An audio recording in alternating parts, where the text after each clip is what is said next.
अगर 45 वाट का आप इनकैंडेसेंट बल्ब जितनी रोशनी आपको प्रोवाइड कर रहा है, लुमिनस इंटेंसिटी की अगर हम बात करें तो सेम उतना ही रोशनी जो है CFL जो है 15 वाट में आपको प्रोवाइड कर देगा। और अगर LED की बात करें तो वो और भी कम 6 वाट में जो है आपको सेम लुमिनस इंटेंसिटी जो है आपको प्रोवाइड कर देगा। फिल की बात करें तो 6 से 7 दिन तक अगर आप यूज करते हैं तो जाकर के 1 यूनिट बिजली का कंजप्शन होगा। और अगर हम इनकैंडेसेंट की बात करें तो 2 से 3 दिन, 3 दिन में बहुत ज्यादा हो गया, आराम से आपका 1 यूनिट बिजली का कंजप्शन ये कर देगा। तो इससे तो आपको यही लग रहा होगा यार ये इनकैंडेसेंट बल्ब तो बहुत ही घटिया है। नहीं जी, आप ऐसा नहीं कह सकते। हम माना कि ये बहुत ही अनएफिशिएंट है, बहुत ज्यादा बिजली खा रहा है, बट लाइट क्वालिटी के बारे में अगर हम बात करें तो अभी भी इनकैंडेसेंट जिस तरह का लाइट देता है उसके कंपैरिजन में दूर दूर तक आपको कोई देखने नहीं मिलेगा। हालांकि LED बहुत अच्छा, बहुत एक्सपेंसिव LED लाइट अगर खरीदेंगे तो बहुत हद तक अच्छी क्वालिटी की लाइट आपको दे रहा होगा, बट फिर भी सबसे ऊपर अभी तक इनकैंडेसेंट बल्ब ही है कि सिर्फ ये पीला लाइट देता है। ऐसे भी आपको इनकैंडेसेंट बल्ब देखने मिल जाएंगे जो व्हाइट कलर का लाइट देता है और बहुत ही ब्राइट व्हाइट देता है। ये टोटली डिपेंड कर रहा होता है कि उसके अंदर जो फिलामेंट है, जो टंगस्टन हम जनरली यूज कर रहे होते हैं, उसको किस टेम्परेचर पर हम ग्लो करवा रहे होते हैं। क्योंकि आमतौर पर भी अगर आप देखेंगे किसी भी मेटल को अगर आप हीट करते हैं, बाहर से गर्मी देते हैं, तो वो अपना कलर को बदल रहा होता है। जब उसको बहुत ज़्यादा गर्म कर देंगे तो वो डीप रेड कलर का आपको दिख रहा होगा इनिशियली,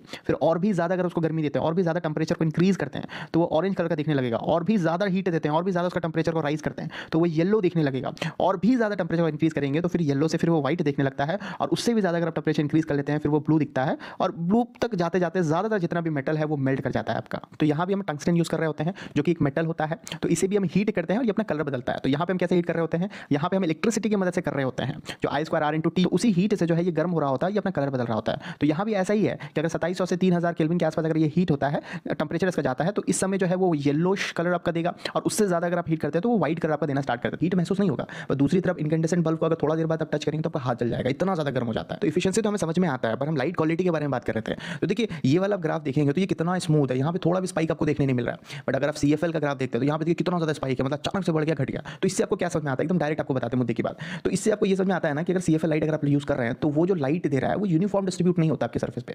सर्फेस पे आपको कोई एक पॉइंट पे दिख रहा होगा बहुत ज़्यादा ब्राइट हो गया, कुछ एक पॉइंट पे दिख रहा होगा थोड़ा डार्क है। तो इसलिए जो है ना CFL अगर कोई वीडियोग्राफी, फोटोग्राफी वगैरह कर रहा है या फिल्म मेकिंग वगैरह में कभी भी इस तरह का लाइट नहीं यूज़ किया जाता। क्यों? क्योंकि लाइट बहुत ज़्यादा इंपॉर्टेंट है। बिना लाइट के आपके पास लाखों का कैमरा है फिर भी वो ठीक प्रॉपर तरीके से आपका रिकॉर्डिंग नहीं कर पाएगा। और पोस्ट प्रोडक्शन जो है, एडिटिंग भी जो है, आप जितना भी अच्छे से आपको एडिटिंग आता है, जितना भी बढ़िया टीम आप लेकर आ जाओ, अगर वीडियो ठीक तरीके से रिकॉर्ड नहीं है तो उसको एडिट भी जो है बढ़िया तरीके से नहीं कर सकते। तो लाइटिंग सिस्टम जो है बहुत खर्चा किया जाता है वहाँ पे। और अभी भी जो है आपको इनकैंडेसेंट और हैलोजन बल्ब जो है इन सब जगह पे आपको देखने मिल जाएगा। अब LED के साथ क्या है कि LED की भी ग्राफ अगर देखेंगे तो यहाँ भी एक स्पाइक आपको देखने मिलता है, तो ब्लू लाइट जो है आपको ज़्यादा देखने मिलता है। पर यहाँ भी बहुत एक्सपेंसिव LED लाइट की तरफ अगर जाएंगे तो इसमें भी जो है डेलिबरेटली एक रेड जो है स्पाइक दी जाती है कि इसको न्यूट्रलाइज किया जाए, और बहुत अच्छा जो है आपको लाइट क्वालिटी ये भी प्रोवाइड करता है। और जो भी कर लो, पहले नंबर पे जो है इनकैंडेसेंट बल्ब ही है, दूसरे नंबर पे आप LED को रख सकते हैं, और तीसरे नंबर पे जो है इस मामले में CFL है। तो अगर हम वर्किंग के बारे में बात करें तो इनकैंडेसेंट का तो आपको अच्छे समझ में आ गया कि मेटल था, टंगस्टन था, उसको बहुत ज़्यादा हमने हीट किया तो हीटिंग इफेक्ट की वजह से जो है हमें लाइट देखने वहाँ पे मिला था। अगर हम CFL की बात करें तो देखिए CFL क्या होता है, कॉम्पैक्ट फ्लोरोसेंट लैंप। वो जो फ्लोरोसेंट ट्यूब के बारे में हमने बताया था ना, उसकी जो वर्किंग मैंने एक्सप्लेन की थी, बहुत अच्छे से एक्सप्लेन किया था। तो एज इट इज सेम वो ये भी उसी तरीके से काम करता है, उसी का ये कॉम्पैक्ट वर्जन है, उसी को हमने स्पाइरल फॉर्म में जो है बदल डाला है। यहाँ पे आपको 2 इलेक्ट्रोड देखने मिलेगा, इसके अंदर भी जो है मर्क्यूरी गैस होता है और आर्गन को बढ़कर रखते हैं हम लोग।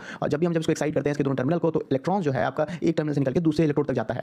तो इस दौरान क्या होता है कि अंदर जो एटम्स होते हैं मर्क्यूरी के, उसके साथ जाके वो कोलाइड होता है। जब कोलिजन होता है ना, उस वक्त एनर्जी रिलीज होता है फोटोन के फॉर्म में, यूवी रेज निकलते हैं और आपकी विजिबल लाइट निकलता है। तो विजिबल लाइट तो आपके तक पहुंच जाता है, यूवी जो रे होता है तो हमने उसके अंदर भी जो है फास्फोरस कोटिंग कर डाला है, तो वो भी जो है उसको अब्सॉर्ब करके विजिबल लाइट में उसको कन्वर्ट कर रहा होता है। तो इसके बारे में ऑलरेडी हमने काफी कुछ बता रखा है, इसलिए मैंने आपको शॉर्ट करके बताया। अगर हम LED लाइट के बारे में बात करेंगे तो अगर आप कुछ खोलेंगे ना तो बहुत सारा छोटा छोटा जो है टाइनी क्रिस्टल सेमीकंडक्टर गैलियम का बना हुआ जो आपको दिख रहा होगा। तो बेसिकली ये नॉर्मल PN जंक्शन डायोड ही होता है, जिसके बारे में बहुत कुछ बताया, आपको प्रैक्टिकली करके दिखाया है। तो वहाँ भी P type semiconductor, N type semiconductor दोनों को साइड बाय साइड जोड़ देते हैं, बीच में डिप्लेशन रीजन। P टाइप में आपके बहुत सारे होल्स होते हैं, N टाइप में आपके बहुत सारे इलेक्ट्रॉन्स होते हैं। तो जब भी फॉरवर्ड बायस करते हैं ना, तो जो इलेक्ट्रॉन्स है वो डिप्लेशन रीजन को जंप करके जो है होल्स के पास जाके पहुंचता है, उससे रिकंबाइन हो जाता है, और उस दौरान जो है बहुत ज़्यादा एनर्जी रिलीज करता है फोटोन के फॉर्म में, और वही जो है उससे आपको लाइट मिलता है। तो इस तरीके से आपका LED लाइट काम करता है।